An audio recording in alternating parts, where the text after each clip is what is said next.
Tell me, Mm-hmm. Katie Notopoulos, reporter for, I'm a reporter. Yeah. for BuzzFeed, like, what is your secret technique for finding weird houses on Zillow?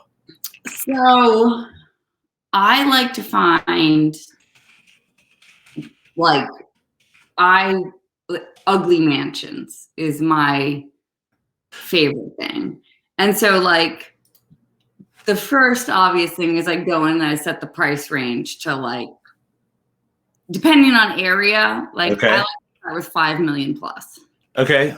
What's a good area for us to start? You know what I'm kind of curious about? Well, you seem like you have an idea. What are you thinking? Well, what you tend to find is that if you're in the 5 million plus range, there are only certain areas of the country that those homes exist in, like, the East Coast, New York region. I mean, I don't like New York City. I don't even touch the New York, like, It's like a whole different thing. I want to look at like, because those are all like apartments in Tribeca. Like, who cares? Like, whatever. They all look the same. Blech.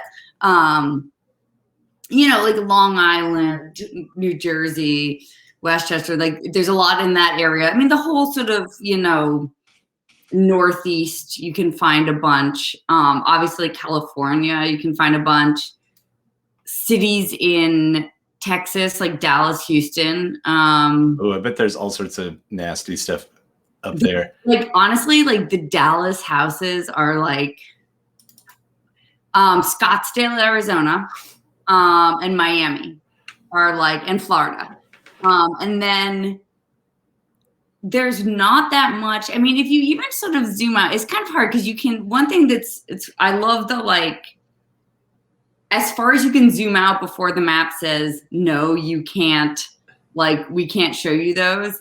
I like to see, you can sort of see where things are clustered, and you can sort of see that like in parts of the country, there are like entire states that don't have anything for sale over $5 million or whatever. Yeah, look at like if you can see, I don't know if you can see the browser I've got open, but I'm just over New England right now, and there's basically, and I have it set for 5 million. Yeah. Of course, there's like a crap load from the coast all the way down to Delaware, and then there's one in Pennsylvania.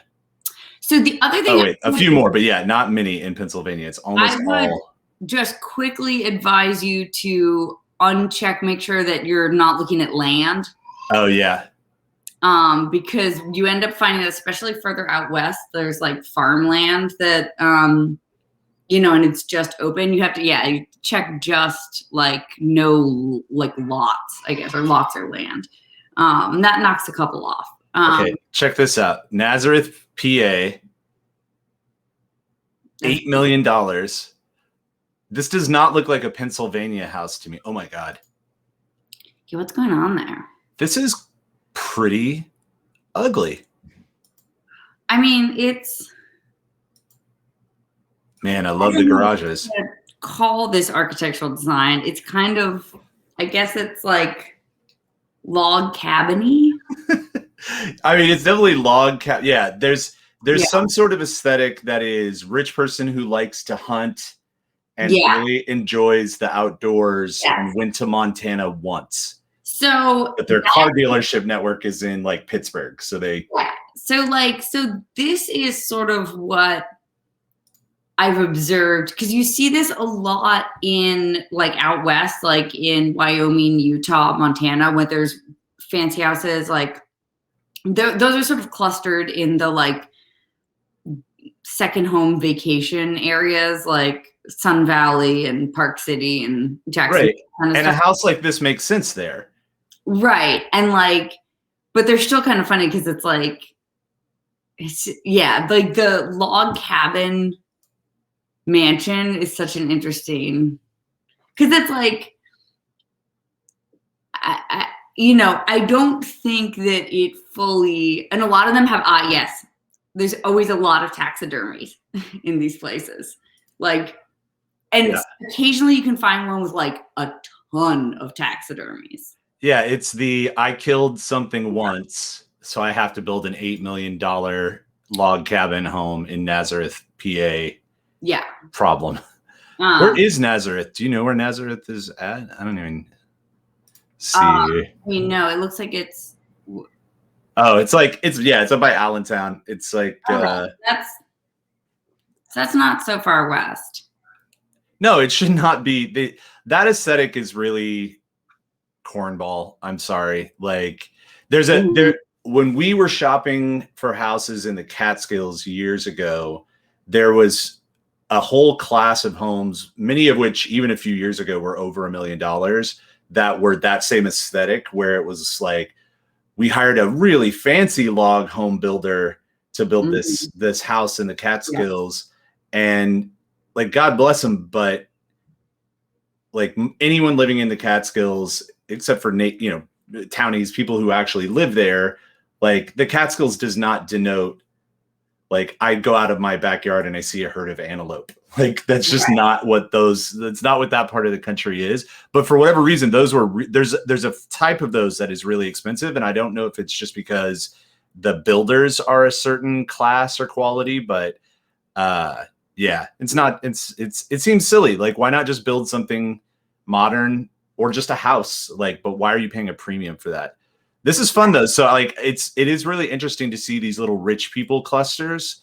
It's like not surprising, right? It's like it's clustered in the cities or like the suburbs of the city. Well, like, okay, so these on the coast, this doesn't surprise me because it's the coast. This is where the metropolis, megalopolis runs. Right. You're going to have crazy stuff here because real estate's at a premium. What's funny to me is looking at like the fact that up here by Lake George, there's a fancy Lake George community. I think that's Lake George anyway. I've definitely seen some weird stuff in like Lake George. And one of the reasons is because it's sort of like, Lake George is particularly an odd place. I used to go there on summer vacations as a kid. My dad, my dad and his like childhood best friend, for some reason, like they grew up in like outside Hartford, but like decided that Lake George, Connecticut, or Lake George was where they would like to go on their like vacations. They would go like golfing or fishing, like just the two of them. And they still do. They like a couple times a year, they just go out to Lake George and like they golf and then they hang out in a motel and watch the Red Sox together. Perfect. But like it's pretty far from where, it's like a 5+ hour drive from like where we grew up. And it's like, but it was like, it's really beautiful there. Yeah. Sometimes we rented a house. Sometimes we stayed at like a little sort of quaint motel. It always reminds me very much of Lolita, like when they go, which sort of like because lakes make you horny. No. Like, so, when the man and the girl sort of like go on the run and they're like staying at different motels. It's like, I think it's sort of geographically supposed to be far upstate New York. I've literally never read Lolita, so I have no idea. I know Last of the Mohicans, that book is set in that area as well. Yeah. But there's sort of, it's similar to the Catskills in that it's like, it was a popular vacation destination in the middle of the century and less so now. And so it's got a lot of weird, like 60s charm. Yeah. It's also like a little like rundown now. It's not like a fancy place in the same way that like, the Hamptons are as a vacation destination. Yeah. Because there was a boom after the war where everybody had a ton of money. And so all of these resort destination areas got really built up. But that was, for a lot of them, I think the last time there was any money there. And so there was just this one infusion and then everything's locked in amber for 50+ years later. Yeah. Whereas like the Hamptons, there's always people moving in and renovating and doing stuff because it's like an active rich proximate. The Hamptons is sort of, it's the inverse, right? Sort of, it's like it's become such a swanky place in the last 30 to 40 years, especially places like even for, like Montauk's in the last 15 years. But sort of part of it isn't like, I don't know nationwide how many sort of like burned out resort towns there are in the same way that there are in the Catskills or Lake George, where like the advent of modern air conditioning sort of played into that, like people used to flee the cities and go up because it was like it was just cooler, and they like didn't want like pre-air conditioning. They didn't want to be in their New York City apartments where it was hot. And now It's like, well, you don't need to go to the Catskills to cool down. No, I think that was a big factor. That's one of the things I read, that there was a series. One of the famous, white guy biographers wrote a 2-book series on Teddy Roosevelt. And the thing that it made me really selfishly really sad, all of the terrible crimes he did, that's fine. Of course I'm okay with that. But the guy's the president, even when he's the president or like New York City police commissioner, and they would still be like, well, it's May, got to go away for 4 months. And like the idea that during this big crazy portion of US history, people would just go away to the mountains during the summer for months. And like, that was just how work happened. And like, I'm sure that a lot of, people that weren't rich and titans of industry didn't do that as much, but even there's another book our friend Maria gave to me that's Moss Hart. He was a Broadway guy, and he had started his career doing entertainment at Catskills-like resorts. I think the ones he was at were in PA. But like people would just peace out for like 6 weeks of the year, even to just like camps, that Marvelous Miss Maisel style thing. Yeah. And now that's just not how people just don't do that anymore unless you're mega rich. Yeah. Well, maybe with the return or with remote work, people will do that again, honestly, right? Like people still are only going to get 2 weeks paid vacation a year, but what if you could just be somewhere else, It's something, but it's not the same. Like when Crystal and I were running that consulting company of ours, that was always our thing. We had that camper van or truck, and we were like, what's going to be awesome? We're going to hit the road. We'll be in these beautiful scenic places, and we can take meetings over Zoom, and no one will even know that we're gone. But then your vacation just becomes, spending a lot of time trying to find Wi-Fi and like being next to these places. But I do agree. Like, I think one of the things that's happening on the West Coast that has happened a bunch is that the programmer types who are already just console jockeys and are stuck to their screen all day long, and that's all anybody ever wants of them, they're just buying houses in these areas and living in them and never coming back to the city, which is lovely if you can afford it, but is not the easiest thing to do. I haven't found anything that I'm like, this is ghastly and terrible yet, which is kind of what I want. This house is beautiful, by the way.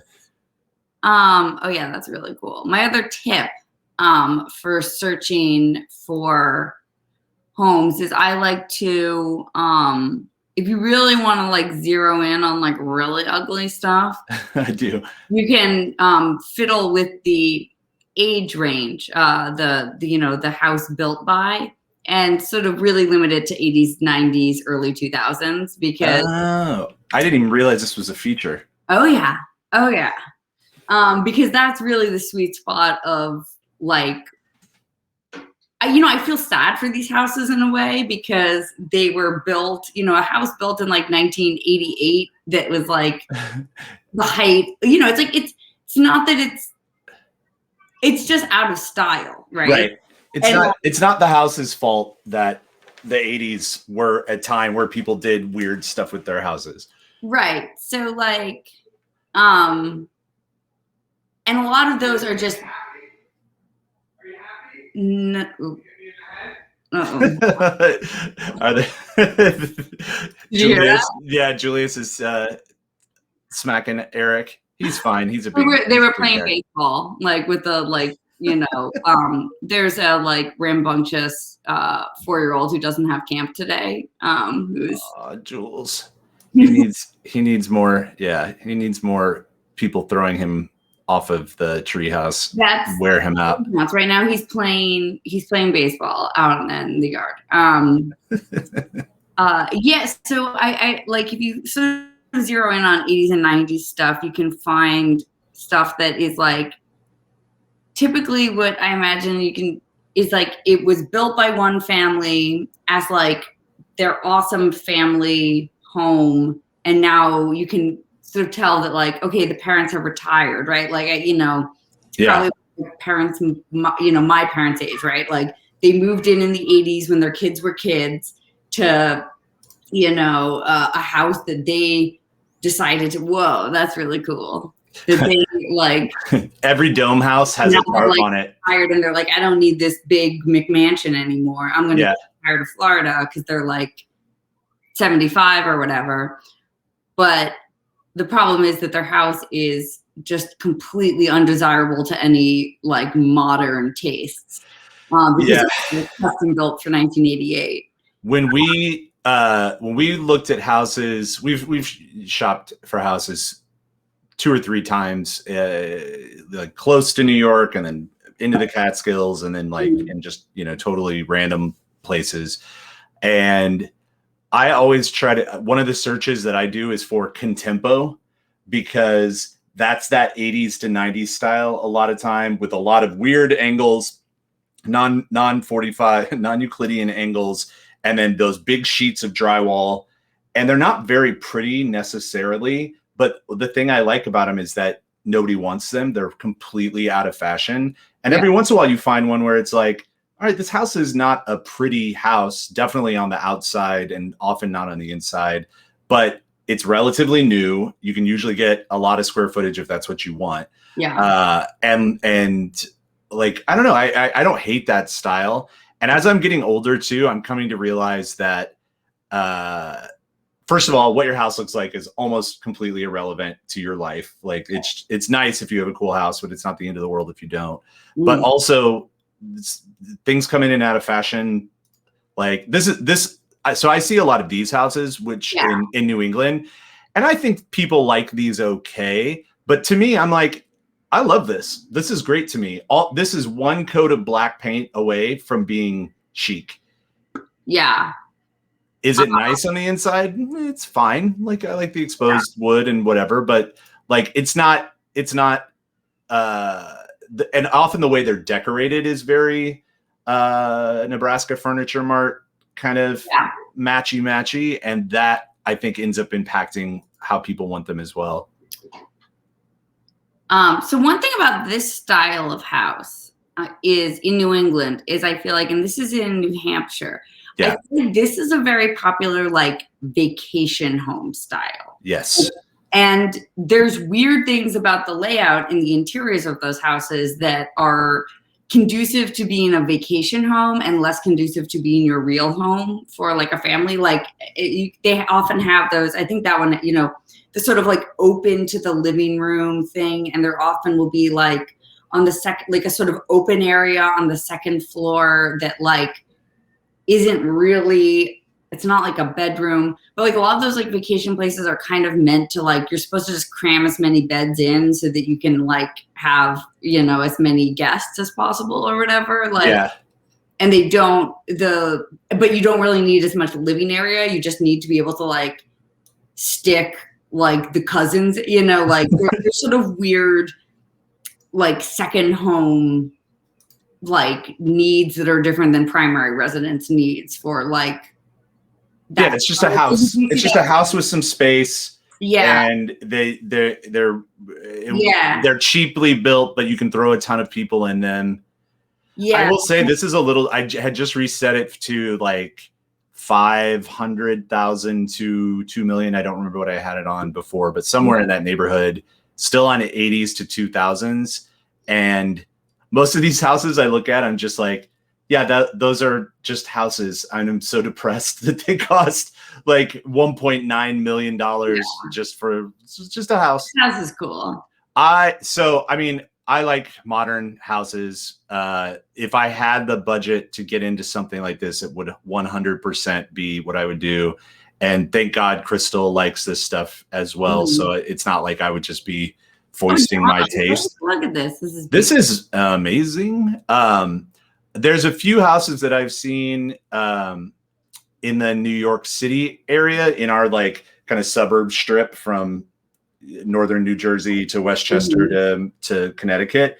A few houses that were built in this style that you can also tell were probably not very well maintained and are going to be hard to sell.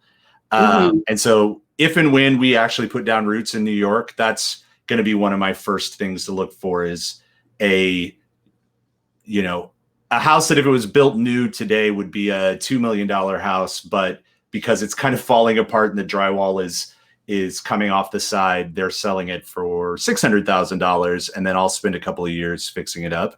I don't have the budget to buy a $1.8 million house in Maine, but this is an incredible house. Look at that. It's like this is a bargain. I mean, I think it's a good price for what it is. You would think that because it's sort of remote, that it would be cheap, but it's really not. It's not. And I think it's partly because nothing's cheap right now, but partly because it's always had such a robust vacation home market that and this sea lawyer economy. Just every other person there is a sea lawyer. Yeah. This is so. Yeah, I mean, if I could live in a house like this, every problem I have ever had would disappear instantly, and I would be fulfilled and happy for forever, probably. I can only imagine. I mean, I can tell you that, I do. When was this built? Because believe that home ownership would bring them the joy that they always desired, and I can tell you something. Turns out it hasn't. You're still miserable. Yeah, you just bought a house recently, and it's a lovely house. It's a lovely, modest house. 97. So this is like Olsen Kundig or whoever designed this. I mean, I guess probably not on the East Coast, but it's like this was definitely presaging Apple Store aesthetic, where people were like, "That looks good. Like let's live in the Apple Store forever." Yeah. All right, I want to see. So realistically, I have no idea what our budget would be, but let's call it 300,000 to 800,000. I want to see if there's anything in the New York City area that's like, wait, oh shit, we're like way up there. That is like vaguely in that style. Oh wait, sorry, I have to look at this. Ooh, someone went bankrupt. Oh, wow. I would love to know. It would be cool if I do this stream. Like, I'm going to do this stream again. I think like the Zillow stuff, the housing stuff in particular is really cool. Yeah. I would love to find a contractor that would come on stream. That would be fun. And look at stuff like this and tell me, is this a teardown, or could you actually do it? Or is it going to be more expensive to do it than it would be if you just started? This is a bit beyond my ability. I can run electrical and hang drywall, but I'm not an inspector. I have no idea if all of this plywood and stuff is, if this all would have to be torn back. But this is a cool area. So this is Plattekill. It's on the Shawangunk. Looking at it, but who knows when they stopped building. And I think in general, if you don't finish a building, it doesn't stay good for very long. Like, look at the wood. It looks like it's pretty janky. But that's still what I'm kind of hoping for, is that if we stay in New York City, But I can find something that used to be cool and I can dump and get a deal on it still. I guess I want to do a fixer upper. Like, I think I have the appetite for that now. It does seem like fun. I mean, when we were home shopping, we had sort of always been thinking that we would end up with a fixer upper, partly just because that was like what was sort of available in our budget. And we ended up in a place that it wasn't, I mean, it was essentially a flip. Like Right. A builder came in and fixed it up. He intended on living there, and then his life circumstances changed. He was a majority shareholder in BuzzFeed, and now that the SPAC is happening, your contractor's like, yeah, fuck this, I'm moving to Sun Valley. No, it was like his family. He had like moved from out of state, and his family wanted to move back. Yeah. They moved during the pandemic, and like the kids were miserable, and they were like, we're going home. But so it means that like all the work and renovations were done. And like when we had seen stuff that was like flips or recently renovated before, we're like, this is ugly. We hate it. But we liked the work that this person had done. They put in this wallpaper behind me. I like the wallpaper. Yeah, I went over to your house and it's great. It's like tasteful and nice, but not over the top. Like it doesn't look like it's not try hard. It's just a house. It's a pretty nice house. And like that part is, yeah. Like, yeah, and like we also sort of realized along the way, we had sort of been, touring homes, and Eric would go, well, he would do the like, I've seen several hours of HGTV, like we just blow out that wall, put in a new kitchen, and I was like, it's demo day. Like that seems really hard, and we like expensive, and like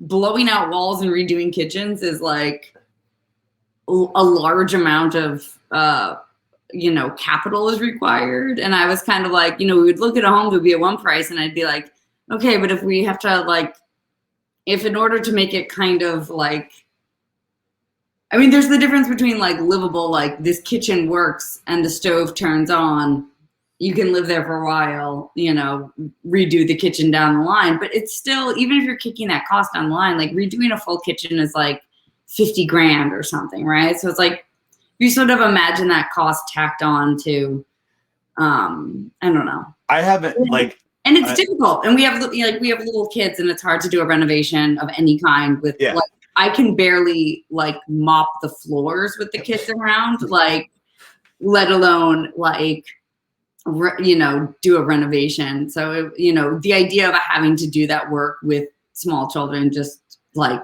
the level of difficulty of that was unappealing.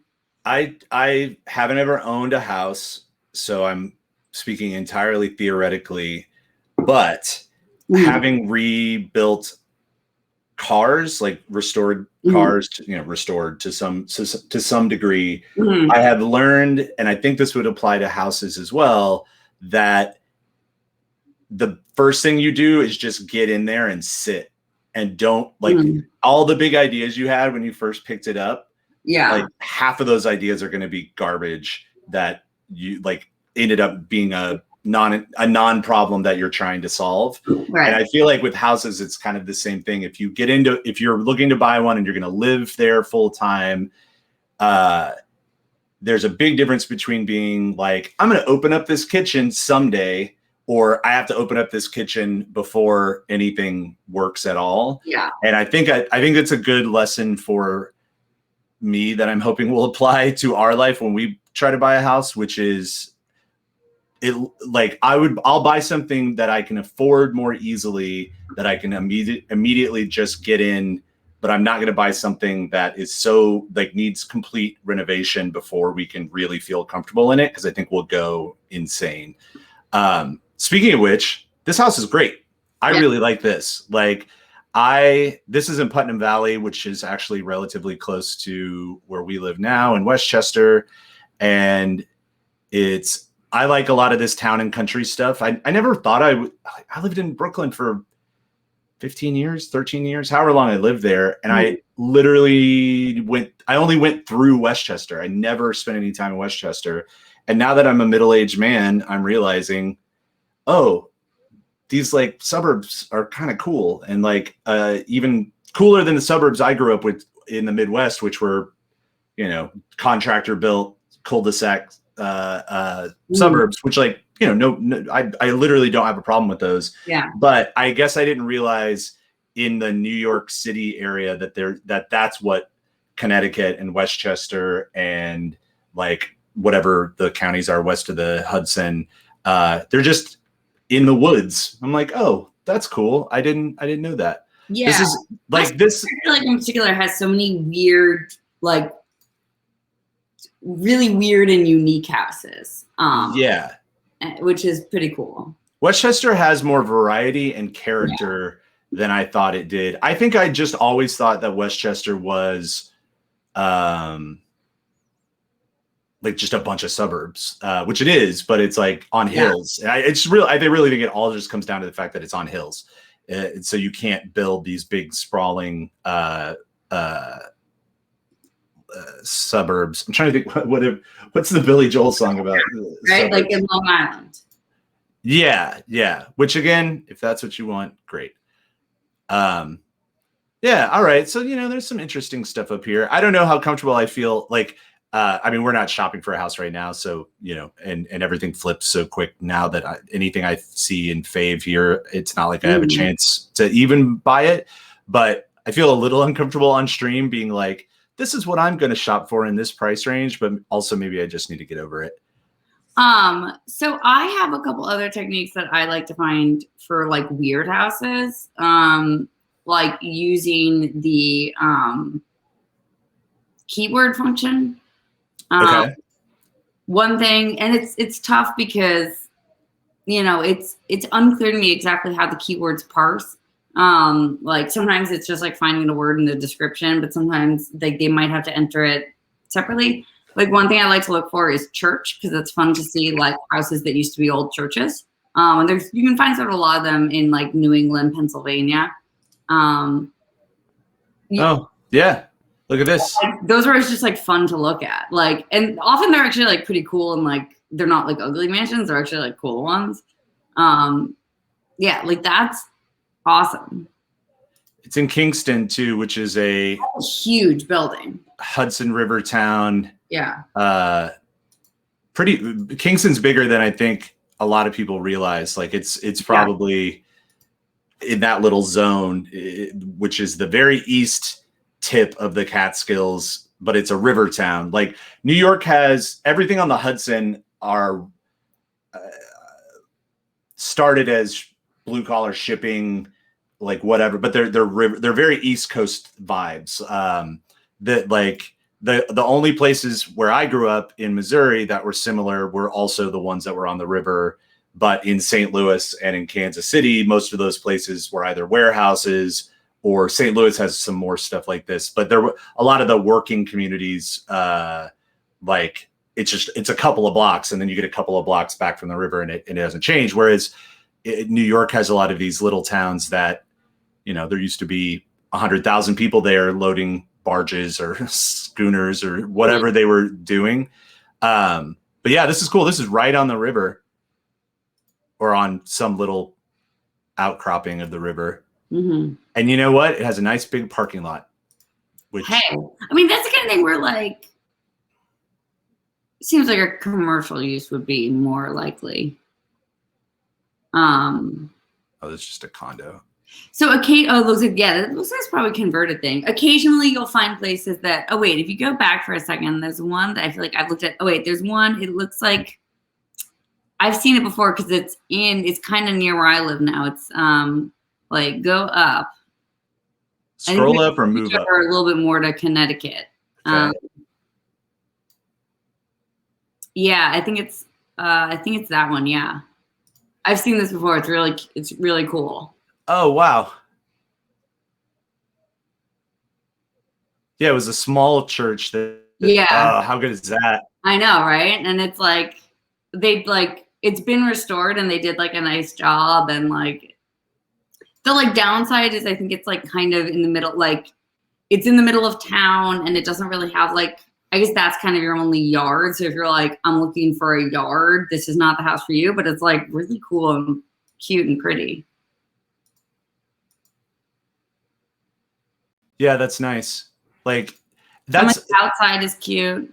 That's one of the reasons when I was younger, I always had, I don't think it was a particularly unique fantasy, but I always had the fantasy of buying a, warehouse building or something and renovating that at some point. And the reason I've kind of moved away from that, besides the fact that I don't have the money to do that and, all the practical reasons, is part of that too, where I'm like, I actually kind of think I just want a small house with some trees and a yard maybe, as opposed to being right in the middle of everything else. Although I do have some old friends of mine, and I still haven't been up there and seen it, but do you know the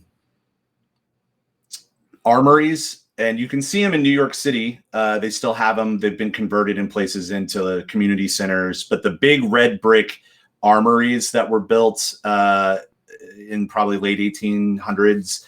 I'm trying to think of names.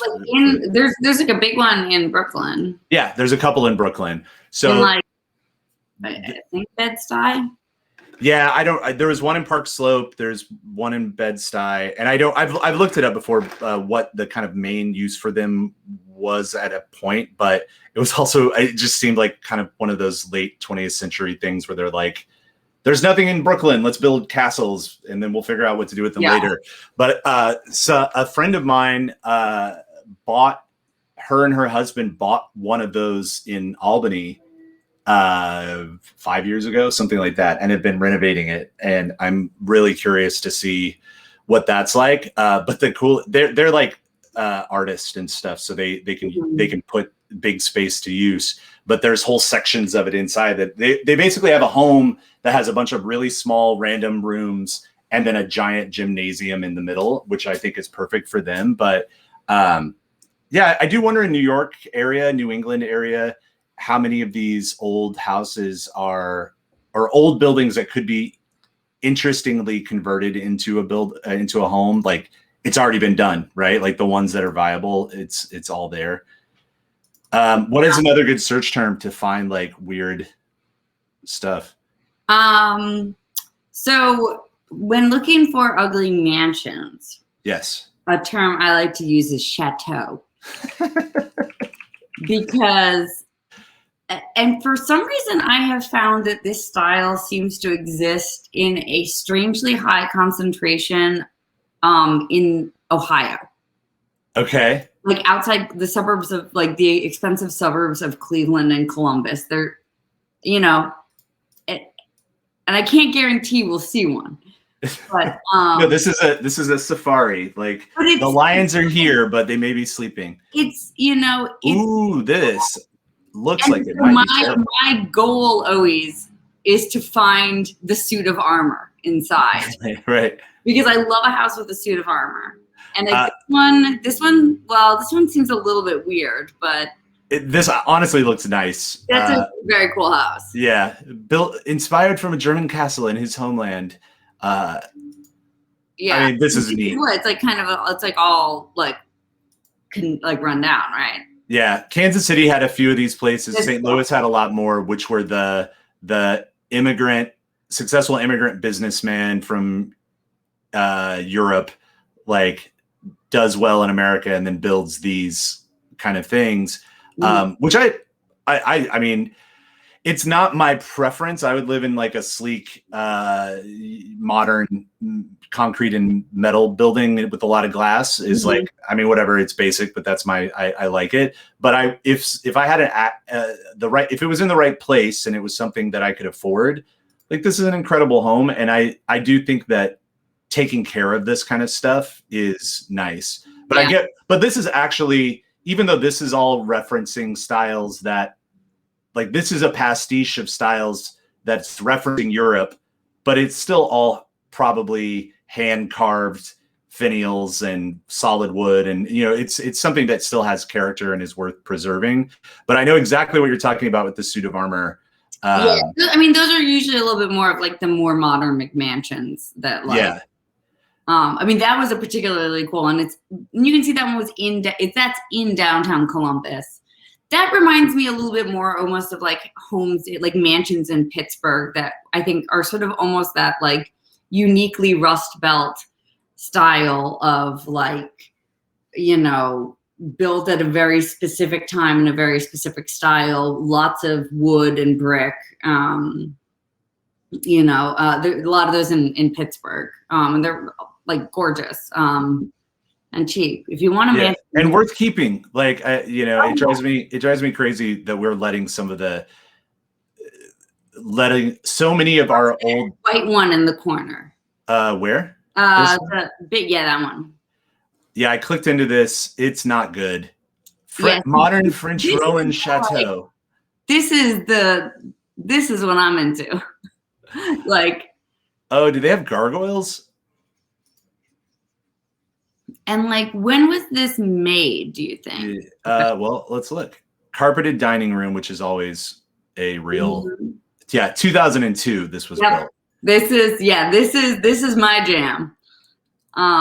Sweeping staircase with the terrible, like, just jammed into the wall with no like integration light fixtures. Look at that. Oh, it's got the black toilet. Black toilet. You'd never see chili stains on that toilet.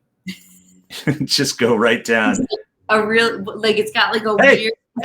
What is that light? Okay, there you go. Suit of armor. Suit of armor. You find the suit of armor in the hideous McMansion with the chateau. I told you, and they're in Ohio.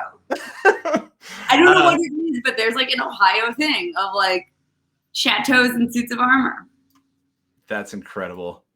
Yeah, there was a fancy subdivision in our crappy suburb in Kansas City that some of my friends lived in. And one of the houses that my friend lived in and I like spent a lot of time in growing up, it was like all the other houses were just kind of, you know, stick built, whatever. But theirs was and there's always one of these in this type of subdivision. Theirs was the one with the turret. Like, theirs had a turret. And then you would go inside and the first thing you see is this suit of armor. But you could also tell that the suit, like the metal of the suit of armor was just like sheet metal, like some hillbilly had just banged together. But the whole house had like a Middle Ages theme. See, this is sad though. Like, I just don't like it. And like, I don't think that there's a lot in here worth saving as a, you know, they spent however many hundreds of thousands of dollars in material resources to build this thing. And it just isn't good. It's not nice. Yeah. Terrible bathroom fixtures, portholes. There's no real rhyme or reason of like, and like, what even this is go back to that room, because there's just like, that room is cursed in so many specific ways. Yeah. Like that weird bedroom where it's like, I mean, and you know, it's kind of in a house like this, it's unclear, like, I don't think this is staging furniture. Like, I think this is, because like, you wouldn't stage that furniture. No. You know? So like, what you're seeing sort of is like, if you go back to that bedroom, there's like a random red chair in the middle of the bedroom. Oh, this one? Yeah. So it's like, look at the different styles going on in this bed, right? Like, it's got the weird, like, leather headboard, and then like a floral, like a red bed skirt, and then just like an armchair just facing away from the bed in the middle of the room. This is also a lazy boy. You can see it had the flip to, Yeah, it's a recliner, and there's definitely a TV just out of frame. Yeah.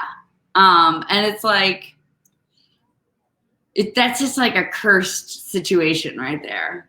One of the things that's so weird about this era of housing is that one of the signs of a nice house in this is high ceilings, but they always just put drywall up, and then you see people living in it and there's no big pictures on the wall. There's like nothing to tie it together. It's just these 20-foot ceilings. I mean, these are, 12-foot ceilings of just drywall, and whatever little changes there are, it's just for the ductwork and things like that. Yeah. I don't know why people thought that was a signifier of nice. Yeah. Like, I mean, I love a high ceiling, but ooh. So this is some of this stuff is kind of actually fun. These little jets and things. But okay, wait. Yeah, that is cool. So jet room. I'm trying to understand. Yeah, this is the someday. In fact, I should do this with some of the car guys that are going to be coming on soon. Is we should do, because we've been looking at Bring a Trailer and car buying sites, which is fun. I want to keep doing it, but it would be really fun to try to go onto Zillow with some of these guys and just specifically look at garages, because there is definitely a, you know, upper middle class garage aesthetic where it's, you know, some tchotchkes of, you know, is this even a real gas pump? I doubt it. It's probably like a recreation of a gas pump, and then some photos of cars framed. And a lot of times they'll have like a special texture on the bottom. But what I was going to point out on this, which I do not understand, is if I'm looking at this correctly, this is a major entrance to the house. You walk inside the house, and then this garage is glassed in. So you can like see the car or whatever they have in there. Is really bizarre. There another, oh, it's got its own basketball court. Of course. You know what's so funny about houses like this is like they have all these, like, I'm always sort of curious, like, does the, like, it has this basketball court. Does the owner even like enjoy playing basketball that much that they're going to use, or like tennis? Yeah. I don't know. But the flight thing, I'm wondering if that's like a weird, isn't Akron like the birthplace of isn't that the big fight between like North Carolina and Ohio about like the birthplace of flight versus first in flight? It could be. That sounds familiar. Like a Wright brothers enthusiast lives there.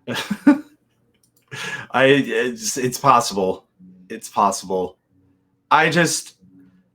Everything about this is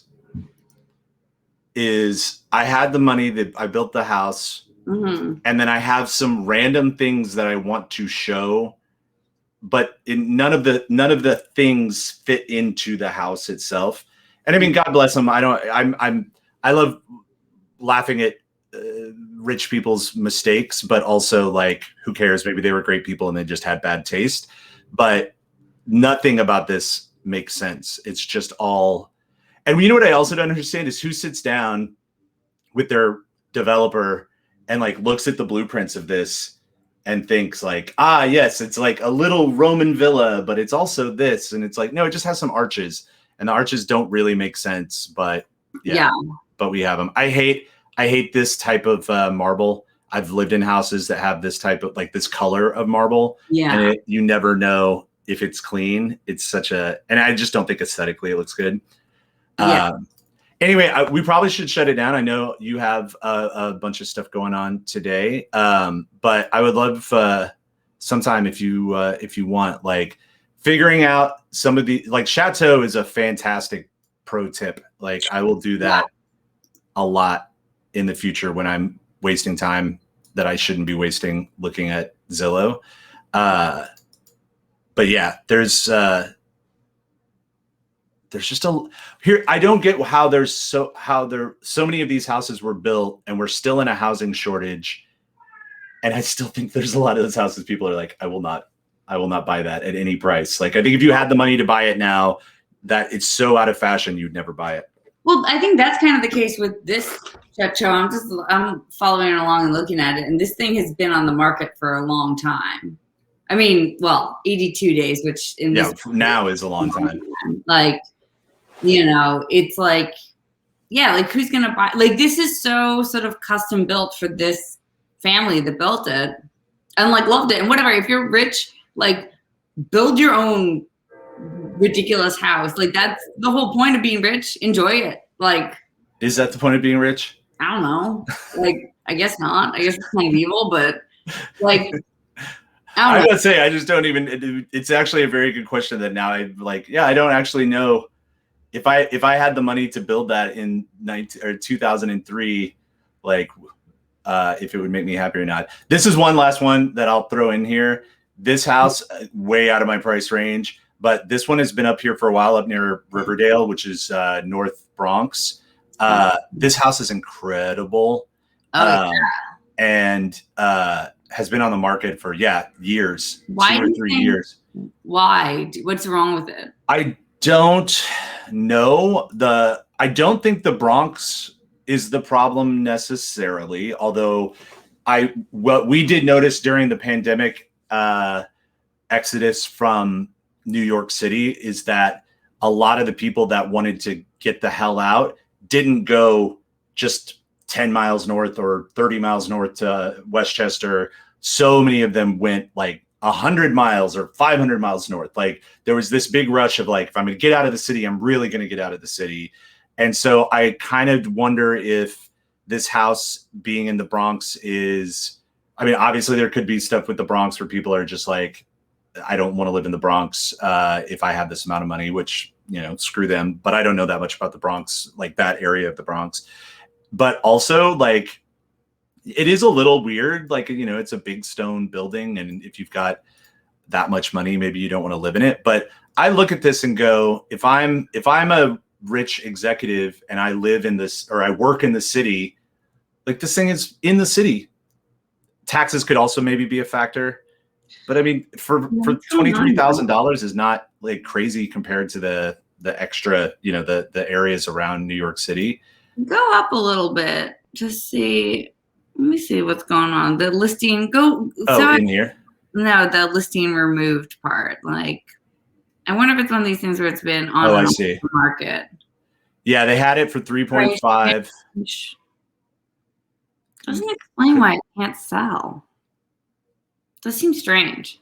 I mean, I think that actually the data does not support your assessment that people have moved 100 miles away. I think that like data has actually showed that people moved just to the suburbs. Like they didn't move, like people didn't leave New York City and move to Ohio. They moved mostly to suburbs in the tri-state. Like people moved within. I think you're right. I guess really what I was referring to is that first wave. Like when COVID rolled in, I feel like a lot of people went, the people who can just drop a couple $1 million without thinking about it to buy something else.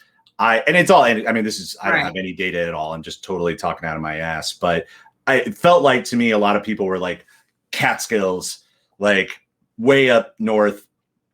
Yeah. And didn't just go right to the suburbs. And then the next wave and subsequent waves were everybody moving to the suburbs. Because everybody that's our age, and especially people that had kids that were deciding like, okay, I was going to probably move to the suburbs at some point. COVID was just the perfect reason to be like, all right, I'm just going to go do it now. And I mean, we did that with our renting. We were living in Manhattan and it was miserable because you just had to be completely locked down all the time. Like it ended up being fine ultimately, but then we just moved to another apartment in the suburbs and hey, it turns out like we can drive or, you know, we could just stay a little bit further. We could stay safer. But yeah, you're probably right. Like, I mean, I know you're right that the numbers overall, it just pushed everybody out into the burn. Yeah. I mean, I think that, you know, it's also like the housing market boom was driven not just by people preferring to not live in New York City because of COVID, but also because of the low interest rates. So like, you know, people used it as an opportunity to buy, you know, the home in the nearby suburbs that they had previously not been able to afford because of the interest rates or whatever. Yeah, I know a few people that have made that decision as well. And I'm bad with long-term money. I'm only just now in my 40s starting to like be able to make plans that, you know, I'm probably going to die in 30 years. Like I don't expect to be around. I mean, I'm not even being pessimistic. It's just like most of the men in my family don't live past their 70s. And so it's funny trying to go look at a house now, things like interest rate before. I've always been so live in the moment that it was like I only had ever thought like what can I afford a month and what seems reasonable to me. If I'm paying $2,500 a month for an apartment in Brooklyn, can I like what would $2,500 a month get me in a house? And if somebody said, well, the interest rates right now are 15%, I would have been like, who cares? Sounds great. Like as long as I'm paying 25, like I'm at that with houses, I'm at that level of idiocy, but I'm slowly starting to understand. And I had a few people do the very basic math to explain it to me that it was like at a 3% interest rate right now, I can buy, 50% more house than I had originally budgeted for, because over the course of 30 years, like it's still cheaper over that whole time. So I get that. But I guess I'm surprised that many people are that rational, but I shouldn't be surprised because, many more people are more rational than me. Well, I'm fascinated by this Bronx house, and I think that you should put in the legwork and just make a phone call because I did this occasionally with like houses that I saw that I just was like, what's going on here? Yeah. Like, you should just ask a realtor to like, because sometimes realtors are able to look at like their special realtor notes that will show like what's wrong with it. Or like if there's a weird history, like this could be a situation.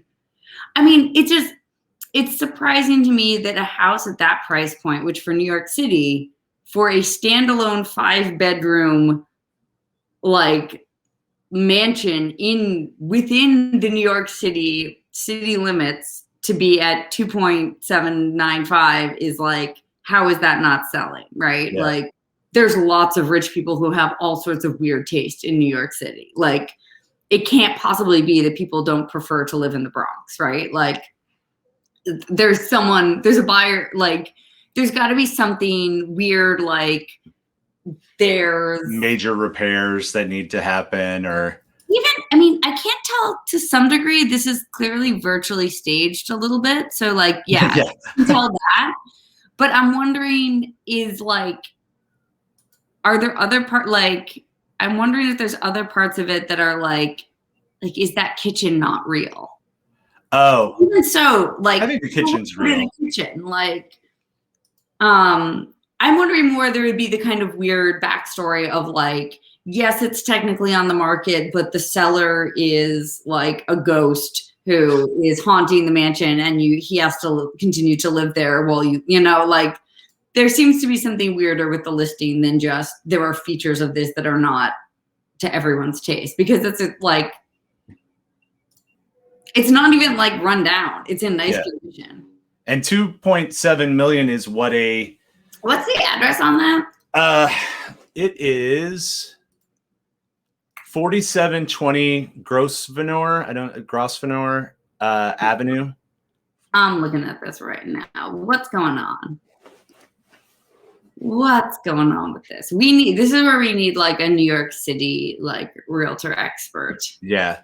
I mean, what I want to do with this stream, like if I keep, if people like it, I guess it's really what it boils down to. Mm-hmm. But so much of what I think would be fun is just being able to have a bunch of people on call to be like, can you hop on the stream right now and tell us like, hey, a bunch about New York City, like real estate, or, old turn of the century houses. I just think that would be fun. But yeah, I mean, I was going to say, you can't, $2.7 million in the city is like that. It's like an apartment, for that in like somewhere not even that appealing to live. It's probably the Sun number. I think there's got to be. I think you got to take this one to Twitter and ask what's wrong with this house. Okay, that's where we'll leave this stream, is trying to figure out like what the heck is the deal. All right, Katie. It's great to see you, and talk later. Bye. Bye.